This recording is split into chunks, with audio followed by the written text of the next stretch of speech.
कि अब मोबाइल प्रौद्योगिकी पढ़ेंगे, सूचना प्रौद्योगिकी कंप्यूटर का चैप्टर जो अपन पढ़ रहे हैं एमपी एडीपीओ के लिए, उसमें अगला टॉपिक है मोबाइल, लेक्चर नंबर 4 है। तो आप बहुत अच्छे से इसको जो है पढ़िएगा। मोबाइल वायरलेस कम्युनिकेशन के द्वारा संचार स्थापित करने का वर्तमान में सबसे महत्वपूर्ण माध्यम है। तो संचार स्थापित करने का सबसे महत्वपूर्ण माध्यम कौन सा है?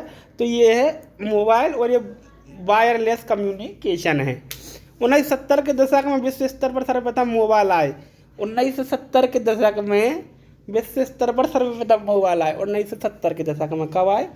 1970 का जो दशक था उसमें सर्वप्रथम मोबाइल जो है आए।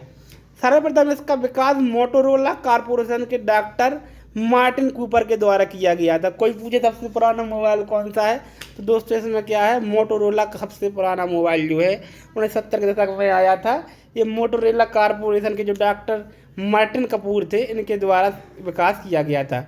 1980 के दशक में मोबाइल संचार का अधिक विकास हुआ। 1980 के दशक में भारत में 1990 के दशक में मोबाइल आए।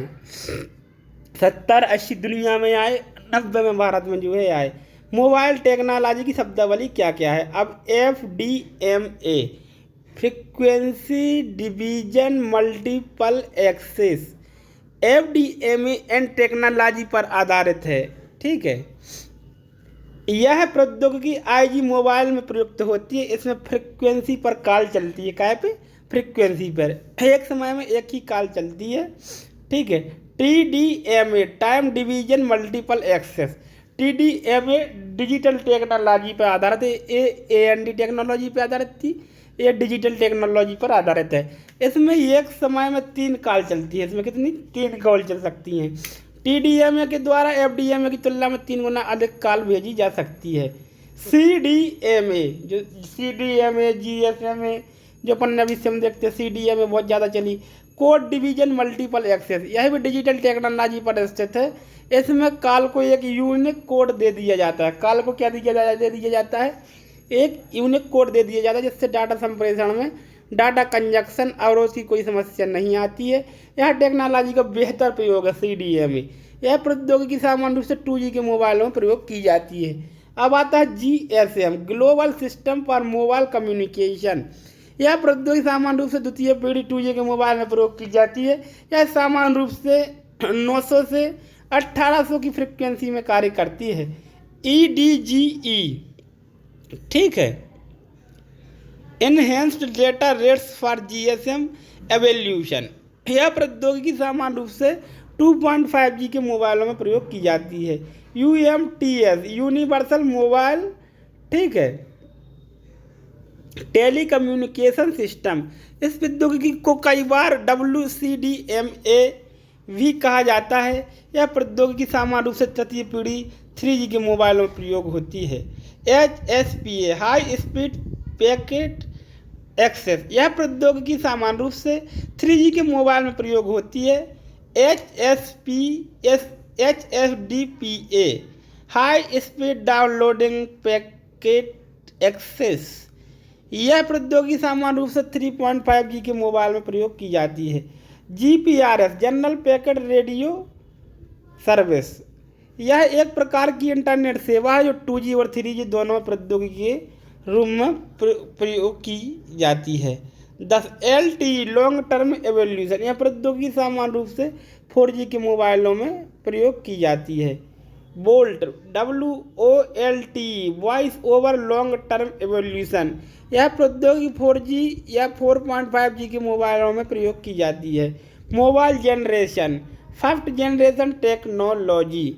1981 में इस जनरेशन में मोबाइल फ़ोन की शुरुआत हुई। यह मोबाइल फ़ोन एनालॉग टेक्नोलॉजी पर आधारित है। इसमें 2.4 kbps के स्पीड से डाटा ट्रांसफ़र होता है। इस मोबाइल फ़ोन में केवल वॉइस डाटा स्थानांतरित होता है। इस पीढ़ी में संचार नेटवर्क कम बैंडविड्थ आवृत्ति प्राप्त वाले एनालॉग जो है संचार नेटवर्क होते थे। फर्स्ट जनरेशन संचार सेवाएं शुरुआत में केवल कार्यवाहनों में ही लगाई जाती थी, क्योंकि इस जनरेशन के मोबाइल आकार में बड़े होते थे, जिन्हें हाथ में लेकर चलना या जेब में रख कर चलना संभव नहीं था। सेकेंड जनरेशन 1991 में इन मोबाइल फ़ोन की शुरुआत हुई। ये मोबाइल फ़ोन डिजिटल टेक्नोलॉजी पर आधारित हैं। यह 144 kbps की स्पीड डाटा ट्रांसफ़र होता है। इन मोबाइल फ़ोन में 22 तथा टेक्स्ट टू ही प्रकार का डाटा ट्रांसफ़र होता है। सेकेंड जनरेशन के मोबाइल फ़ोन भी कम बैंडविड्थ वाला संचार नेटवर्क है। इस जनरेशन में वॉइस डाटा के साथ साथ टेक्स्ट डाटा अर्थात SMS भी भिजवाया जा सकता है। सेकंड जनरेशन के मोबाइल फ़ोन डिजिटल टेक्नोलॉजी पर आधारित थे, जिससे संदेश के आदान प्रदान की गति में वृद्धि हुई। इसके बाद आता है 2.5 जनरेशन। ये मोबाइल फ़ोन की 1999 से प्रारंभ हुए। प्रथम बार मोबाइल फ़ोन में ब्रॉडबैंड टेक्नोलॉजी मल्टीमीडिया फॉर्म में डाटा ट्रांसफ़र हुआ। इस डाटा की स्पीड 2000 kbps थी, अर्थात 2 Mbps। इसमें MMS मल्टीपल मीडिया मैसेज भेजा जा सकता था। थर्ड जनरेशन वैश्विक रूप से इसे 2002 में लॉन्च किया गया। भारत में सर्वप्रथम यह MTNL के द्वारा जादू नाम से 2008 में दिल्ली में प्रारंभ हुआ। यह WCDMA wide band code division multiple access पर आधारित है। 3G नेटवर्क पर उपभोक्ता 2 से 100 Mbps की गति से डाटा संप्रेषित कर सकते हैं, जबकि 2G में अधिकतम 144 kb प्रति सेकंड। थर्ड जनरेशन में high speed internet, film, videos, music downloading, video data transfer speed, video conferencing 2G की तुलना में अधिक होने से यह ग्राहकों को बेहतर सुविधा प्रदान करता है। Fourth generation 4G technology internet protocol पर आधारित सेवा प्रदान करती है। इस टेक्नोलॉजी का वैश्विक प्रारंभ 2010 एवं भारत में 2012 में किया गया। भारत में सर्वप्रथम एयरटेल कंपनी के द्वारा कलकत्ता में इसकी शुरुआत की गई। 4G टेक्नोलॉजी जो कि OFDM तकनीक पर आधारित है, की गति 100 से 1 Gbps तक होती है। इस मोबाइल फ़ोन से IP बेस्ड प्रोटोकॉल की शुरुआत हुई। IP प्रोटोकॉल मान इंटरनेट प्रोटोकॉल। 4G में अति उच्च गुणवत्ता की ऑडियो व वीडियो सुविधा उपलब्ध कराई जा रही है। साथ ही डाटा ट्रांसफ़र की अति तीव्र गति से संभव हो सका है। फिफ्थ जनरेशन अब जो 5G की बात करेंगे अपन, इसका विकास 2007-2008 NSA के द्वारा नासा के द्वारा प्रारंभ किया गया। 2008 में दक्षिण कोरिया में इसके प्रथम परीक्षण किए गए। इसके अंतर्गत 1 Gbps से 10 Gbps की 10 GB पर सेकेंड से डाटा का आदान प्रदान किया जा सकता है। यह BDMA beam division multiple access पर आधारित तकनीक है। इस क्षेत्र में सैमसंग दक्षिण कोरिया, एरिक्सन स्वीडन, हुवेई दक्षिण कोरिया आदि अग्रणी कंपनियां हैं। 2015 में नीदरलैंड में इसके सफल परीक्षण किए गए। भारत में 5G तकनीक विकसित करने के लिए प्रारंभिक रूप से इजराइल के साथ समझौता 2013 में किया है, किंतु जनवरी 2020 में भारत सरकार ने 5G में तकनीकी उत्कृष्टता हेतु चीन की हुवेई कंपनी के साथ समझौता किया है। प्रमुख मोबाइल कंपनियां एवं देश चाइना के कौन कौन से मोबाइल हैं? Lenovo, Huawei, Xiaomi. Lenovo, Huawei और जियोमी जो मुख्य कंपनियां हैं। ताइवान के कौन कौन से? एसर, आसुम, HTC आदि। HTC बहुत बड़ा ब्रांड है, ताइवान का HTC। जापान के पैनासोनिक और सोनी, बहुत ही शानदार चीज़ें हैं दोनों ही। अमेरिका, सोनी का तो कोई खैर वो ही नहीं है, उसका तोड़। अमेरिका की एप्पल और गूगल आदि बहुत ही बड़ी कंपनियां हैं।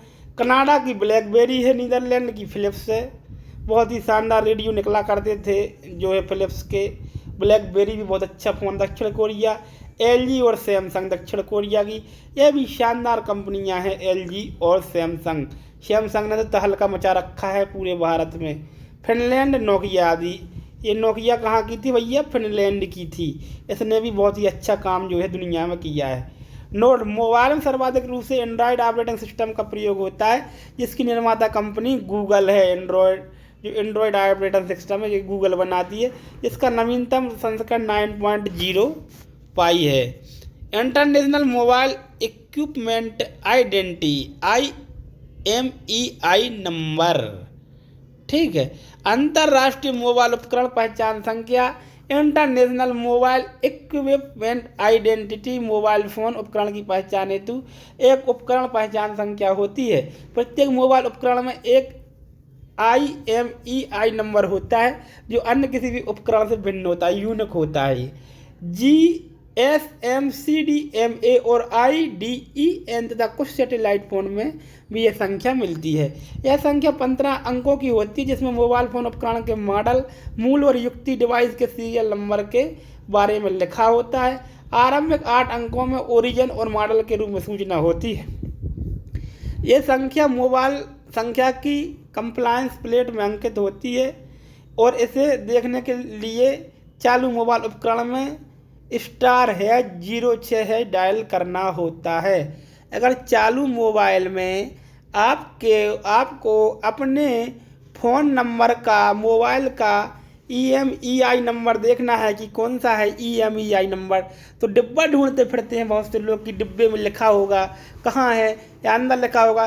तो आप इसको *#06# जो है इसको आप उसमें डायल करिएगा तो वो अपने आप आपका EMEI नंबर बता देगा। बंद मोबाइल उपकरण में बैटरी निकालने पर अंदर स्टिकर पर अंतरित होता है। अगर मोबाइल बंद है तो बैटरी निकाल के आप जो इसको देखेंगे दोस्तों तो ये आपको पता चल जाएगा। Specific absorption rate SAR value. जब मानव शरीर किसी इलेक्ट्रॉनिक उपकरण के संपर्क में आता है तो रेडियो तरंग तथा इलेक्ट्रोमैग्नेटिक तरंगों का अवशोषण करता है। किसी इलेक्ट्रॉनिक उपकरण के द्वारा उत्सर्जित इसी विकिरण की मात्रा का मापन SAR से प्राप्त किया जाता है। मोबाइल फोन के संदर्भ में यह दर 1.6 वाट प्रति किलोग्राम होती है। इसे देखने के लिए चालू मोबाइल उपकरण में *07# डायल करना होता है। ठीक है। रोबोटिक शब्द का प्रयोग किसी भी प्रकाशन में सबसे पहले आइजैक एमिवेब ने अपनी लघु विज्ञान कथा एन अराउंड में किया था जो वर्ष 1942 में प्रकाशित हुई थी। रोबोट चेक भाषा का शब्द है जिसका शाब्दिक अर्थ होता है बंधुआ, मजदूर अथवा गुलाम। वस्तुतः रोबोट एक आभासी यांत्रिक कृत्रिम एजेंट है। रोबोट जो है ये आभासी यांत्रिक कृत्रिम एजेंट है जो मानव द्वारा बनाया जाता है, जो व्यवहारिक रूप से प्राय एक विद्युत यांत्रिकी निकाय इलेक्ट्रोमैकेनिकल सिस्टम होता है जिसकी दिखावट और गति ऐसा आवाज़ देती है जैसे उसका अपना एक इरादा और अपना एक अभिकरण है। रोबोट शब्द भौतिक रोबोट और आभासी सॉफ्टवेयर एजेंट दोनों को प्रतिबंधित करता है, लेकिन प्रायः आभासी सॉफ्टवेयर एजेंट को बोट्स कहते हैं। अंतर्राष्ट्रीय मानवीकरण संगठन के ISO 1373 में रोबोट की परिभाषा दी है। संचालित पुनः प्रोग्राम करने योग्य बहुउद्देशीय 3 या अधिक कंट्रोल में प्रोग्राम के अनुसार परिवर्तित होने योग्य जो कि किसी एक स्थान पर स्थित हो या फिर औद्योगिक स्वचालन अनुप्रयोग के लिए चल फिर भी सकता हो। वर्ष 1979 में रोबोटिक इंस्टीट्यूट ऑफ अमेरिका ने एक व्यापक परिभाषा का उपयोग किया जो ज़्यादा मान्य थी। इस परिभाषा के अनुसार रोबोट एक पुनः प्रोग्राम योग्य बहुआयामी मैन्युपुलेटर है जिसे विभिन्न प्रकार के कार्यों को पूरा करने के लिए परिणाम में प्रोग्राम प्रस्ताव के माध्यम से वस्तुओं, पुर्जों, उपकरणों, विशेष उपकरणों को स्थानांतरित करने के लिए तैयार किया गया है। IIA ने रोबोट को 4 विभागों में विभाजित किया है। यह वह यंत्र जो चीज़ों को मैनुअल नियंत्रण में बदल सकता है। स्वचालित उपकरण चूँकि पूर्व निर्धारित चक्कर से चीज़ों को बदल सकता है। प्रोग्राम किए गए बिंदुवत प्रक्षेप पथ वाले नियंत्रित रोबोट। वातावरण में सूचना एकत्रित करके उसकी प्रतिक्रिया बुद्धिमत्ता से कार्य करने वाले रोबोट। ये 4 प्रकार के रोबोट होते हैं। कंप्यूटर को रोबोट में परिवर्तित करने के लिए निम्नलिखित 3 गुणों पर ध्यान दिया जाता है कि कंप्यूटर को कैसे रोबोट बनाया जाए। नंबर 1, वातावरण से सूचना प्राप्त करने वाले सेंसर। नंबर 2, इन सूचनाओं को नवीन रूपों में परिवर्तित करने वाले माइक्रो प्रोसेसर। एक्चुएटर्स को वातावरण में परिवर्तित करने के लिए आवश्यक ऊर्जा को नियंत्रित करना। 1926 में वेस्टिंगहाउस इलेक्ट्रिक कॉरपोरेशन WEC ने टेलीबॉक्स नामक प्रथम ऐसा रोबोट तैयार किया जो कि उपयोग कार्यों को कर सकता था। WEC ने प्रदर्शनी के लिए एक ह्यूमनॉइड रोबोट इलेक्ट्रॉन का निर्माण किया। 1948 और 1949 में इंग्लैंड के ब्रिस्टल में विलियम ग्रे वाल्टर द्वारा प्रथम इलेक्ट्रॉनिक स्वायत्त रोबोट का निर्माण किया गया। उनका नाम एल्मेर और एलसी रखा गया। यह रोबोट प्रकाश को महसूस कर सकते थे और बाहरी वस्तुओं के संपर्क में आ सकते थे और उसके अंतर संपर्क में आकर वो प्रतिक्रिया दे सकते थे, प्रतिक्रिया। ठीक है। 1954 में जॉर्ज देवेल ने यूनिमेड नामक प्रथम वास्तविक रोबोट का आविष्कार किया जो डिजिटल संचालित थी। बेरी IMP 1954 में जॉर्ज देवल ने यूनिमेड नामक प्रसिद्ध प्रथम वास्तविक रोबोट का आविष्कार किया। इसका नाम था जॉर्ज देवल ने इसका आविष्कार किया, तो नाम था, ठीक है, नाम इसमें दिया नहीं गया है। जॉर्ज देवल ने प्रथम वास्तविक रोबोट जो है तैयार किया था। इस संदर्भ में विज्ञान कल्प लेखक साइंस फिक्शन ऑथर आइजैक असीमो ने रोबोटिक्स के 3 नियम प्रस्तुत किए। नंबर 1, रोबोट द्वारा मनुष्य को नुकसान नहीं पहुंचाया जाना चाहिए अथवा उसकी निष्क्रियता भी मनुष्य के लिए घातक नहीं होनी चाहिए। रोबोट द्वारा मनुष्य की आज्ञाओं का पालन किया जाना चाहिए, किंतु आज्ञाओं के पालन में प्रथम नियम भंग नहीं होना चाहिए। नंबर 3, रोबोट द्वारा अपने अस्तित्व की रक्षा स्वयं ही की जानी चाहिए। यदि इसमें प्रथम 2 नियम भंग होते हैं तो उसे स्वयं का अस्तित्व समाप्त कर लेना चाहिए। वो जो है व्यक्ति की बातें माने, उसका निष्क्रिय होना भी व्यक्ति को घातक नहीं होना चाहिए। ठीक है। और अगर वो 2 ही चीज़ें नहीं मान पा रहा है व्यक्ति की, तो खुद को अपने आप समाप्त कर ले। ये 3 नियमों पर आधारित होना चाहिए। रोबोट के प्रकार। रोबोट के मुख्यतः 2 स्वरूप हैं। एक है तकनीकी के आधार पर, ये ह्यूमैनॉइड रोबोट। ह्यूमैनॉइड रोबोट एक ऐसा रोबोट होता है जिसकी शारीरिक संरचना मानव शरीर के समरूप होती है। नैनो रोबोट, ये ऐसे रोबोट होते हैं जिनमें प्रयुक्त होने वाले विभिन्न उपकरणों को 1 नैनोमीटर 10 से 9 मीटर के सूक्ष्म पैमाने के स्तर पर निर्मित किया जाता है। इन्हें नैनोबॉट्स के नाम से भी जाना जाता है। कंप्यूटर रोबोट, कंप्यूटर में सॉफ्टवेयर के माध्यम से विभिन्न तकनीकी कार्यों को करने वाली मशीनों को जोड़कर कार्य किया जाता है। ऑटोमेशन रोबोट, औद्योगिक उत्पादन के क्षेत्र में एक विशिष्ट तकनीकी कार्य के लिए निर्धारित रोबोट ऑटोमेशन रोबोट कहते हैं। ऑटोनम रोबोट, कृत्रिम बुद्धिमत्ता आधारित ऐसे रोबोट जो कुछ परिस्थितियों में स्वयं निर्णय लेकर कार्य कर सकते हैं, ऑटोनोमस रोबोट कहलाते हैं। अनुप्रयोग के आधार पर रोबोट कितने प्रकार के होते हैं। विभिन्न क्षेत्रों में रोबोट के अनुप्रयोग एवं उपयोगिता के आधार पर रोबोट को निम्नलिखित श्रेणियों में वर्गीकृत किया जा सकता है। औद्योगिक रोबोट, इंडस्ट्रियल रोबोट्स, इस प्रकार के रोबोट का निर्माण एवं उपयोग मुख्य रूप से औद्योगिक क्षेत्र में विनिर्माण कार्यों के लिए किया जाता है। इन रोबोट में विशेषकर वेल्डिंग, सामान उठाने, रंगाई पुताई तथा इसी तरह के अन्य कार्यों के लिए विशिष्ट प्रकार की बाहें लगी होती हैं। इसके अतिरिक्त औद्योगिक क्षेत्र में कुछ स्वनिर्देशित प्रकार के वाहनों के लिए भी रोबोट का प्रयोग किया जाता है। घरेलू उपयोग हेतु रोबोट, डोमेस्टिक और हाउस होल्ड रोबोट्स, इस तरह के रोबोट का निर्माण विशेषकर घरेलू कार्यों को ध्यान में रखते हुए किया जाता है। इन रोबोट्स में robotic vacuum cleaner, robotic pool cleaner, ये मतलब साफ सफाई के लिए होते हैं दोस्तों। स्वीपर्स, गटर साफ करने जैसे विभिन्न तरह के कार्य करने वाले रोबोट उपकरण संलग्न होते हैं।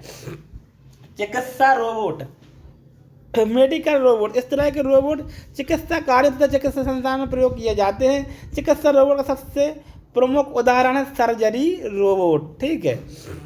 सैन्य रोबोट, डिफेंस रोबोट, ठीक है, ये रोबोट सैन्य कार्यों में प्रयोग किए जाते हैं। इस प्रकार के रोबोट में बम निरोधक रोबोट, विभिन्न प्रकार के परिवहन रोबोट तथा टोही ड्रोन शामिल हैं। सैन्य कार्यों के प्राथमिक उद्देश्य से निर्मित ऐसे रोबोट बाद में कानून व्यवस्था के क्रियान्वयन, बचाव कार्य तो ऐसे ही अन्य कार्यों में प्रयोग किए जा सकते हैं। सेवा कार्य रोबोट, सर्विस रोबोट्स, इस तरह के रोबोट का उपयोग अन्य कार्यों में नहीं किया जा सकता। ये रोबोट आंकड़ा संग्रहण, प्रौद्योगिकी प्रदर्शन तथा शोध कार्यों के लिए प्रयोग किए जाते हैं। अंतरिक्ष कार्यों हेतु रोबोट, स्पेस रोबोट्स, अंतरिक्ष कार्यों में रोबोटिक्स का उपयोग रोबोट के एक प्रभावशाली पहचान प्रदान करता है। इस तरह के रोबोट अंतर्राष्ट्रीय अंतरिक्ष स्टेशन के लिए भी उपयोग किए जाते हैं। ऐसे रोबोट में प्रमुख रूप से कैनाडर्म प्रसिद्ध है। इसका उपयोग अंतरिक्ष यान मार्स रोवर में किया गया था। मनोरंजन रोबोट, इस प्रकार के रोबोट मनोरंजन का कार्य करते हैं। इन्हें इंटरैक्टिव रोबोट, इंटरेक्टिव रोबोट भी कहा जाता है, जो व्यवहार और शिक्षा की क्षमता रखते हैं। अगला आता है दोस्तों हमारा, विश्व के प्रमुख रोबोट कौन कौन से हैं, तो इनको देख लेते हैं। सोफिया रोबोट को विश्व का सबसे इंटेलिजेंट और स्मार्ट रोबोट माना जाता है, क्योंकि यह एक इंटरेक्टिव रोबोट है जो बात कर सकती है और सवालों का जवाब भी दे सकती है, जो सोफिया रोबोट है। इस रोबोट के चेहरे पर 62 प्रकार के एक्सप्रेशन भी हैं। वर्ष 2019 में सऊदी अरब की सरकार ने सोफिया को नागरिकता दी है। इसको नागरिकता भी मिल गई है और ये यहाँ की जो है सऊदी अरब की नागरिक है। 4 अक्टूबर 2019 को विश्व की प्रथम रोबोट नागरिक सोफिया ने मध्य प्रदेश की इंदौर में आयोजित 51वां राउंड स्क्वायर इंटरनेशनल कॉन्फ्रेंस में जलवायु परिवर्तन के संदर्भ में चर्चा की थी। इंदौर में आयोजित हुआ था मध्य प्रदेश में, तो सोफिया ने चर्चा की थी इस पर।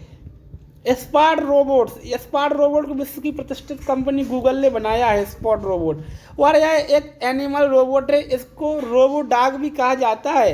यह रोबोट 4 पैरों पर चलता है। इसमें घर के अंदर या बाहर कहीं भी काम करवा सकते हैं।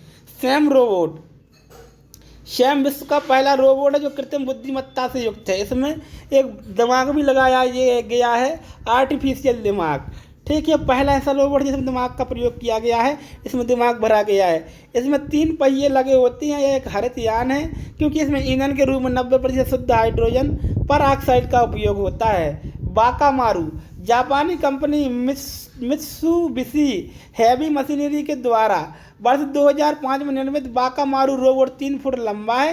यह घरेलू तथा ऑफिस के कार्य भी कर सकता है। भारत में रोबोटिक्स है। अब इंडिया में रोबोटिक्स क्या है इसके अपन जान लेते हैं। भारत में रोबोटिक्स विकसित होता एक क्षेत्र है। तकनीकी की इस नवीनतम क्षेत्र में विभिन्न तकनीकी शिक्षा संस्थाओं के साथ साथ निजी कंपनियां भी कार्यरत हैं। भारत में रोबोटिक्स क्षेत्र में हिंदुस्तान मशीन टूल्स के अनुसंधान और विकास विभाग, केंद्रीय मशीन टूल संस्थान, IIT मद्रास, भारतीय विज्ञान संस्थान बेंगलुरु और हैदराबाद विज्ञान सोसाइटी कार्य कर रहे हैं। हैदराबाद विज्ञान सोसाइटी ने पराश्रव्य तरंगों से प्राप्त संवेदन से चलने वाले रोबोट का विकास किया है। स्वास्थ्य के लिए नुकसानदेह माने जाने वाले उद्योगों में इन रोबोट्स का उपयोग किया जा सकता है। भारतीय विज्ञान संस्थान बेंगलुरु ने भी माइक्रो प्रोसेसर आधारित रोबोट का विकास किया है। सार्वजनिक लोक उपक्रम भारत इलेक्ट्रॉनिक लिमिटेड यानी भेल प्रथम भारतीय उद्योग है जिसने उत्पादन स्तर पर स्वदेशी रोबोट का विकास किया। इसमें पिक एंड प्लेस प्रकार के रोबोट का प्रकाश किया है। कृत्रिम बुद्धिमत्ता तथा रोबोटिक केंद्र, यह केंद्र बेंगलुरु में अक्टूबर 1986 में स्थापित किया गया। नवंबर 2000 में कमांड, नियंत्रण, संचार तथा इंटेलिजेंस प्रणालियों, नेटवर्किंग और संचार गोपनीयता के क्षेत्र में कार्यरत इलेक्ट्रॉनिक तथा रडार विकास प्रतिष्ठान में अनुसंधान में विकास समूह का विलय CIR में कर दिया गया। भारत के प्रमुख रोबोट कौन कौन से हैं? ड्रोन भीम, भारतीय प्रौद्योगिकी संस्थान IIT खड़गपुर के छात्रों ने भीम नाम का भारत का स्वदेशी सुपर पावर ड्रोन बनाया है। IIT खड़गपुर, यह ड्रोन अत्यधिक सुरक्षा व्यवस्था में मदद देने के अलावा आपदा कार्यों में भी प्रयोग होता है। चतुर रोबोट, DRDO और बेंगलुरु में एक रोबोटिक्स कंपनी ने मिलकर चतुर रोबोट का विकास किया। यह रोबोट बुद्धिमान प्रवृत्ति वाला है। इसमें दृश्य संवेदक लगे होते हैं।